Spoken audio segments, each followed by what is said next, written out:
All right, welcome back. Today we're looking at a thorough historical overview of Palestine, tracing its name and culture from the Neolithic all the way through to the Roman era.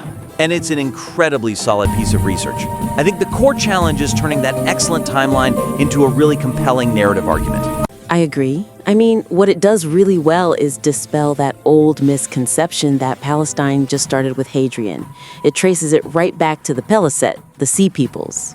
It does, and that's a huge strength. But to really elevate it, the central theme of this fluctuating, blended identity needs to be woven more deeply into the whole piece. Okay, so you're saying it's more of a structural issue? A flow issue? Exactly. The risk right now is that you introduce the different names, Canaan, Eretz Yisrael, Palestine, right at the top, and then the chronology that follows kind of makes it feel like one just replaces the next.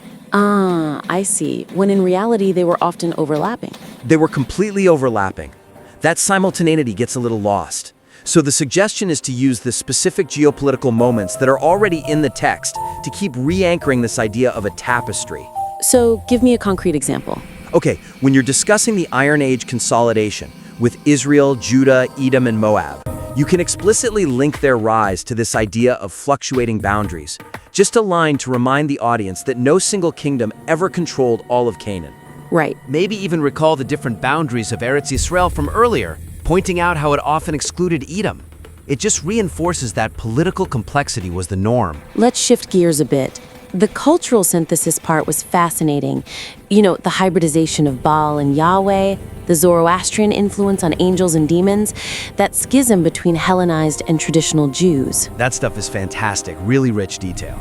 And I think that whole discussion gets even more powerful if we foreground the local populations a little more. The ones who stuck around. The ones who stuck around through all the imperial chaos.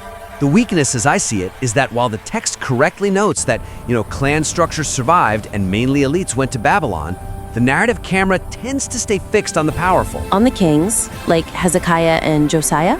And that can maybe unintentionally understate the sheer resilience and the diversity of the non-elite locals who remained on the land. So you're not saying get rid of Hezekiah, but maybe zoom out a little?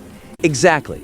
Just dedicate a bit more explicit narrative space to the continuity of culture from the perspective of those who were not exiled.